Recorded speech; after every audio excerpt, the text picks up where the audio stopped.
So he brought him by when they were having the kitchen debate, and brought Khrushchev up and told him he had a Pepsi Cola made in Russia. We'd made it there from concentrate syrup, and I said, I have one I brought from the United States, and I said, I want you to taste both of them to show you that we can make it just as well in Russia. And Khrushchev tasted both of them, then turned to the press and said, drink the Pepsi Cola made in Moscow. It's much better than the one made in the United States. It is my pleasure this evening to present an award to Don KENDALL. And I had the opportunity to sit next to him at dinner this evening. And I can only tell you that what I'm about to share with you doesn't even come close to representing the remarkable career that this man has had. Truly remarkable. I didn't need these last year, by the way. Donald KENDALL is co-founder of PepsiCo and was chairman and chief executive officer for 21 years before his retirement in May of 1986. Mr. KENDALL served as chairman of the board's executive committee from 1986 to 1991. Mr. KENDALL, a National Business Hall of Fame laureate, has been recognized as one of the giants of American industry.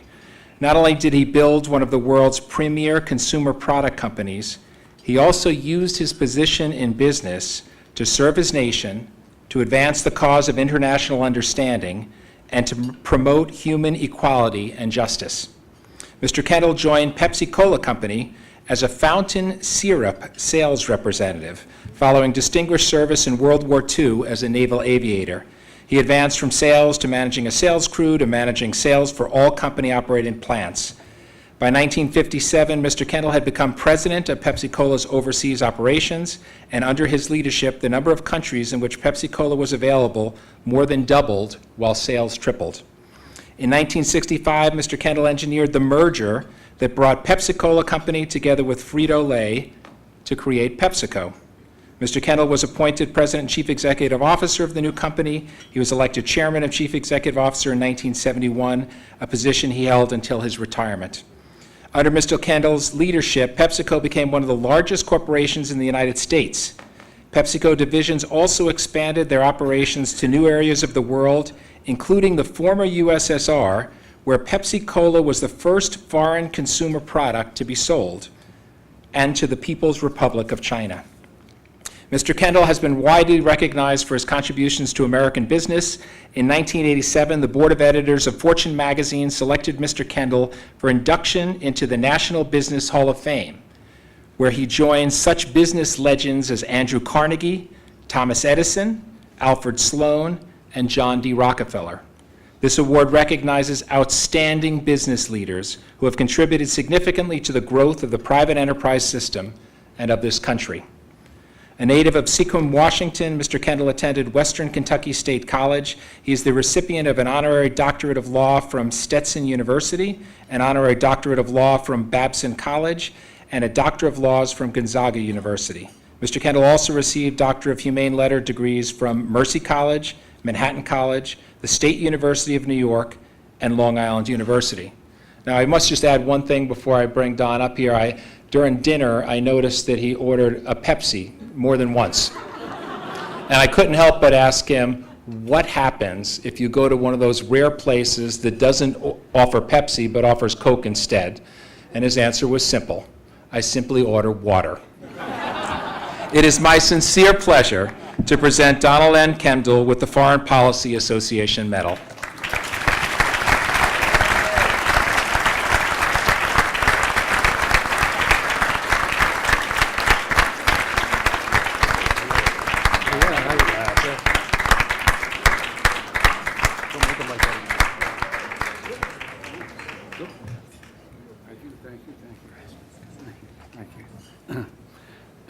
Thank you very much. Thank you very much. It's really a great pleasure and wonderful to be here.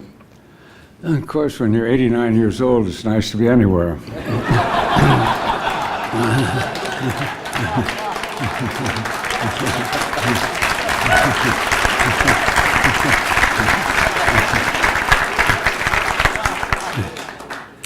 I thought that I was probably being recognized more for what I did in international rather than a total bio. So I'll tell you some of the funny stories about international. I was the first one to open up Russia. I went there actually in 1959 with Nixon, when Nixon was vice president. And a lot of you probably don't remember that Eisenhower and Khrushchev at that time wanted to try and get the relationship started between the two countries. And Russia had a big exhibit over here, and the U.S. had one in Russia. And I decided to go over there. Most American companies were refusing to go. I decided to go because our friend Atlantic Coca-Cola had most of Western Europe. They went in World War II and got a strong position in Europe. So I decided, why not get Eastern Europe? So I went over and was being highly criticized by a lot of people, some in our own company, for wasting money going to Russia. So the night before the opening, I told Nixon, I said, fortunately I knew Nixon, I said, I've got to get a Pepsi in Khrushchev's hand or I'm in trouble. So he brought him by when they were having the kitchen debate and brought Khrushchev up and told him he had a Pepsi Cola made in Russia. We'd made it there from concentrate syrup. And I said, I have one I brought from the United States. And I said, I want you to taste both of them to show you that we can make it just as well in Russia. And Khrushchev tasted both of them, then turned to the press and said, drink the Pepsi Cola made in Moscow. It's much better than the one made in the United States. And then started handing out Pepsis to everybody. Came around, he ran around the stuff and handed them out to everybody. And you can imagine the publicity that we got around the world with Khrushchev handing out Pepsi. So, unfortunately, after that exhibit, as probably some of you remember, our plane got shot down, and that stopped the relationship and didn't get going again until 1970. And I went over and made the first deal with the Russians, and it was all barter in those days. You couldn't change money, so we decided to bring Stolichnaya over here, the Russian vodka, and that's how we got our money out. We got into the vodka business, and I'll tell you one of the stories. I opened up the rest of Europe, Eastern Europe too. We opened up Poland, Czech, Hungary, Bulgaria, Romania, and the Polish ambassador is here, and I'll tell you the story on Poland. I went to negotiate with them, and they said, we want you to take the Polish vodka. And I said, well, I've got the Russian vodka.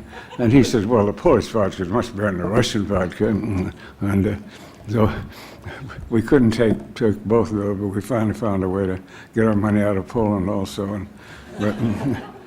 But for example, the success of Operation Russia, we have 17,000 employees in Russia today. So it's very successful. I was also the first one to open China when Deng Xiaoping took over China. He wanted to open it up. Unfortunately, I'd been there in the early days in the 70s when George Bush was our representative, and spent a week with George bicycling around Beijing, looking at retail stores and so forth to find out what was going on, and then negotiated a deal with Deng Xiaoping and opened up in China. We've got big operations also there. And on India, some of you know that in India, there are a lot of companies there in the 50s and 60s. In fact, I opened up India in the 50s, but then we all pulled out because it got impossible to do business. And when young Gandhi took over, he wanted to change things and get the U.S. back involved again. Came over as during the Reagan administration. So Gandhi went to our Secretary of Commerce, then was Baldwin, and told him that he wanted to get American companies to come. So Baldwin told me, he said, well, get Don Kendall. He opened up the Soviet Union. He can do that for you. And that night at the White House, Reagan grabbed me and he said, Don, he said, I want you to meet with young Gandhi in the morning. And he wants to talk to you about getting companies. So I went over and actually made a deal with Gandhi and the fellow who's now the Prime Minister, who was in the finance, and made an agreement that everybody thought I was crazy, but they said they would change it as they got control of things, and they did. And we have a very big operation in India. Then I also set up as I did in the Soviet Union, ran the U.S.-China or U.S.-India Council, and set it up and took a whole bunch of business people over there, as I did in Russia. In fact, when I set up, we were talking at the table, the deal in Russia. I brought American companies over, had about 20 of them. A lot of them flew over for the meeting in private company planes, and Russia had never handled company planes before, and you had to stop in Europe and get a Russian pilot to fly in with you.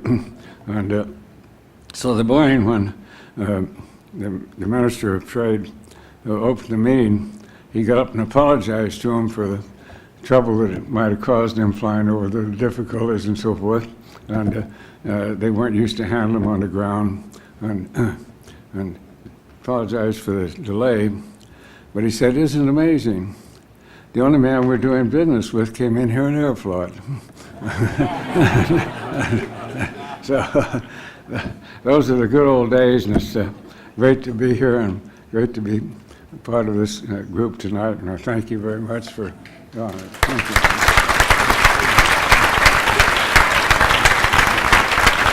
Present you with the Foreign Policy Association Medal.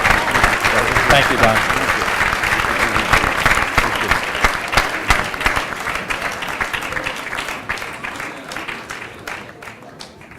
Well, with the cooperation of 5 amazing people, I hope you enjoyed your dinner tonight. We're getting you out on time, which we promised. And I want to thank these astounding speakers tonight, and for the generosity of all of our members. And we wish you a good night until we see you at the next annual meeting, annual dinner. Good night.